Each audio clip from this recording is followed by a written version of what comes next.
Academia Universo VRS. Preguntas sobre VRS.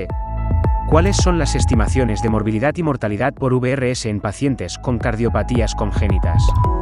Nosotros hemos estudiado y tenemos datos epidemiológicos de nuestro país. En los cardiólogos y la Sociedad Española de Cardiología Pediátrica realizamos los estudios CIVIC durante 4 temporadas y encontramos ya en la era en la que se utilizaba palivizumab como profilaxis, en primer lugar, que el 85% de los pacientes se adherían y recibían profilaxis y el 15% de los pacientes no.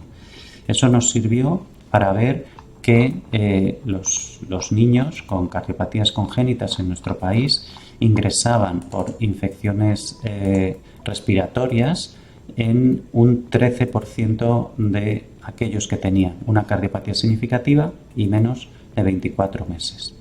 De estos que ingresaban, la mayoría eran producidas por el virus respiratorio sincicial y la tasa de hospitalización global por VRS, infección respiratoria aguda, era del 3,9%. Más allá, vimos que de estos pacientes que ingresaban, hasta un 30% acababan en la UCI, con lo cual esto demuestra la gravedad del problema. Las tasas de mortalidad eran muy bajas, pero seguía existiendo, estaban por debajo del 1 por 1000.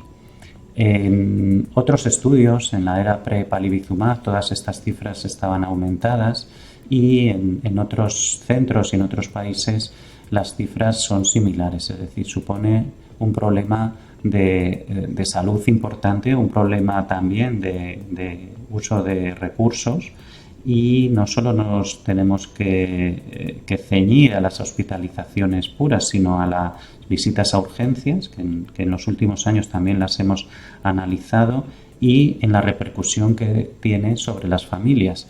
A veces los cuadros incluso leves que hemos conseguido que sean menos graves desde que usamos profilaxis con palivizumab, producen necesidad de ir a las consultas médicas, de estar en casa, de sacar esos días si el bebé está en guardería, impacto en el trabajo de las familias o vigilancia, porque además cuando tienes un factor de riesgo como una cardiopatía congénita, pues es habitual aumentar las visitas a las urgencias y en algunas ocasiones aumenta la tasa de ingresos.